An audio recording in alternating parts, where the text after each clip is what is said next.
Hai kawan-kawan perempuan. Saya dan Ceni lagi di jalan nih. Kami mau meeting. Kita mau bahas apa? Ini tadi tuh di media sosial gue suka kan liatin gitu kan, liatin soal bagaimana pasangan berkomunikasi di media sosial. Ini gue masih megangin kamera. Iya, Maaf ya kawan-kawan, masih belum modal. peganginnya kenceng ya. Tadi jatuh. Gue megang setir aja. Oke, terus.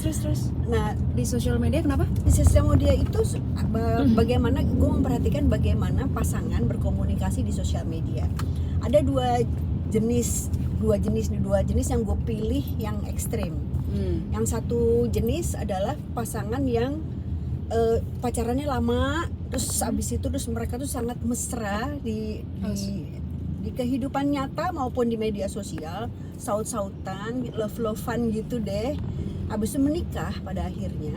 Tapi ketika pernikahannya belum lagi 4 tahun, salah satu pihak pergi meninggalkan pasangannya untuk bersama orang lain gitu. Nah ini kan sebetulnya mengagetkan lah. Kok semua orang pasti tidak akan menduga, sebab mereka selama ini ya Mesra ya. mesra, hai suamiku, hai istriku, hai apa sayangku, cintaku, I love you gitu. Nah di ekstrim yang satunya lagi yang gue kenal juga adalah pasangan yang nggak pernah saut-sautan di media sosial, nggak pernah kirim-kiriman pesan.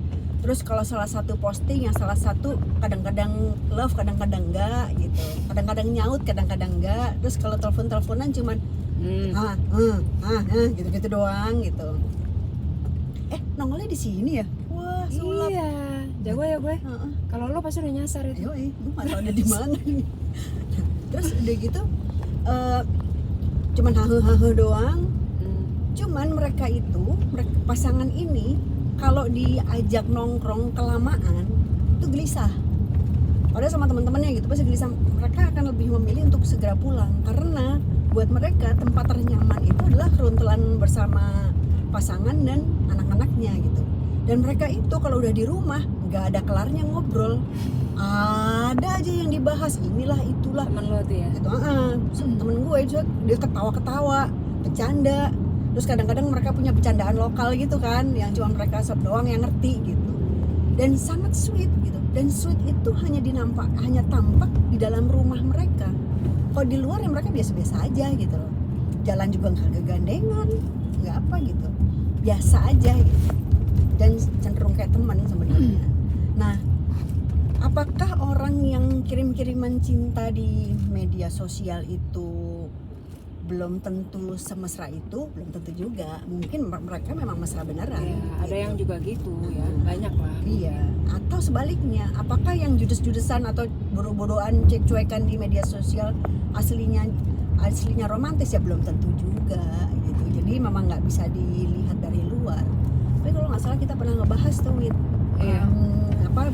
bahwa pasangan yang punya kecenderungan untuk memamerkan kemesraannya di media sosial, ada kemungkinan mereka ada hal yang tanpa sadar disembunyikan gitu. Itu gue karena dapet artikel dari salah satu media deh. Gue lupa ya media apa yang ngirim teman-teman kita juga. Artikel mengenai yaitu tadi artikel psikologi atau apa ya, gue lupa, bahwa pasangan yang terlalu intens memamerkan kemesraannya di sosial media biasanya justru ada masalah. Tapi kan kita nggak tahu ya, maksudnya. Tapi yang ngomong psikolog kompeten ya, maksudnya memang kompeten. Itu artikel resmi dari media resmi gitu kan. Ya mungkin berarti kan itu kalau udah keluar dari ahlinya biasanya kan ada riset ya. Hasil riset biasanya. Ya kalau ngelihat itu kan kadang-kadang gue ngebayanginnya gini, setiap pasangan berarti perlu menemukan pola hubungannya sendiri gitu. Kan intinya kan bahwa yang namanya kan katanya pernikahan itu adalah ibadah terpanjang, makanya susah. Karena susah ganjarannya sorga katanya kan. Kalau gampang ganjarannya kipas angin, piring cantik. Enggak piring cantik gitu ya kan. Iya. Jadi makanya susah. Dan Dan nggak semua orang terlatih untuk menghadapi kesulitan itu gitu. Karena emang mana ada pernikahan gampang. Pasti pasti susah. Pasti melewati hutan belantara, gunung dan lain sebagainya kan. Kalau gitu kata kan. bokap gue melewati onak dan duri. Jangan tanya sama gue artinya ya. Ya gitu deh. Tapi ya balik lagi ya.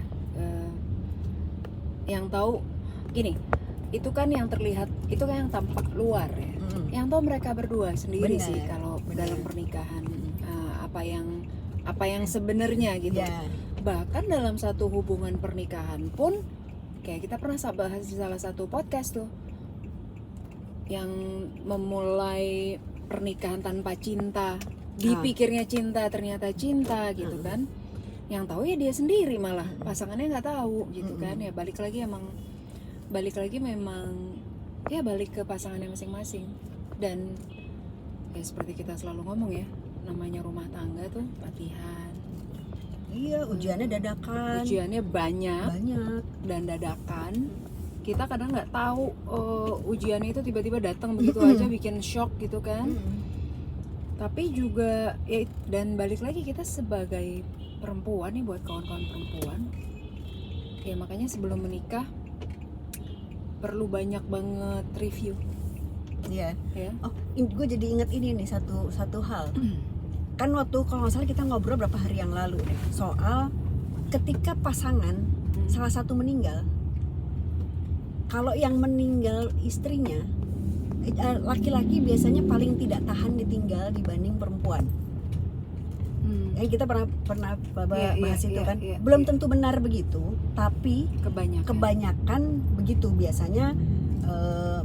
Paling nggak yang kita tahu lah ya, karena kita nggak punya datanya. Tapi paling nggak yang kita tahu, kalau misalnya si istrinya yang meninggal duluan, biasanya kalau si suaminya itu sudah umurnya masih bagus-bagusnya gitu ya, maka nggak sekian tahun berikutnya mungkin dia akan menikah lagi. Gitu. Belum tentu begitu dengan perempuan, walaupun ini nggak ada data. Ini kebanyakan sih ya. Kebanyakan. Info kebanyakan. Gue melihat bahwa ini yang ngomong ibunya teman gue. Perempuan itu punya kekuatan yang kadang-kadang dia tidak sadari. Dia segitu kuatnya menjaga keluarganya. Jadi ini kalau yang bawa dia kalau ditinggal meninggal maka dia lebih sanggup tahan berdiri, bukan sekadar itu. Dengan ada pasangannya yang mungkin pasangannya aur-auran pun dia lebih tahan berdiri.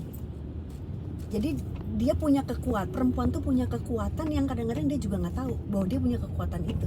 Tanpa dia sadari, sama kayak gini loh, kayak ada seorang ibu yang sanggup lari menahan piano tuh, ada ini banget ya, yang legend banget tuh cerita. Menahan piano yang jatuh dari lantai 2 karena mau menimpa anaknya. Itu bisa nahan piano itu gitu. Kekuatannya keluar begitu aja. Begitu aja. Ya, itulah perempuan. Iya. Makanya kenapa kok perempuan menjadi sangat penting. Kita harus sadar bahwa kita penting. Ya udah. Kami udah mau nyampe. Iya. Udah makin gelap. Udah nggak ada cahayanya. Iya. Ini mohon maaf ya kawan-kawan perempuan, kita ketemu lagi di vlog berikutnya. Jangan lupa terus dengerin podcast Kesandung Kawin di Spotify. Selalu rilis baru setiap Kamis jam 7 malam waktu Jakarta. Kawin, perempuan, semua akan lucu pada waktunya. Kawin, pasangan, semua. Bye-bye. Gimana sih?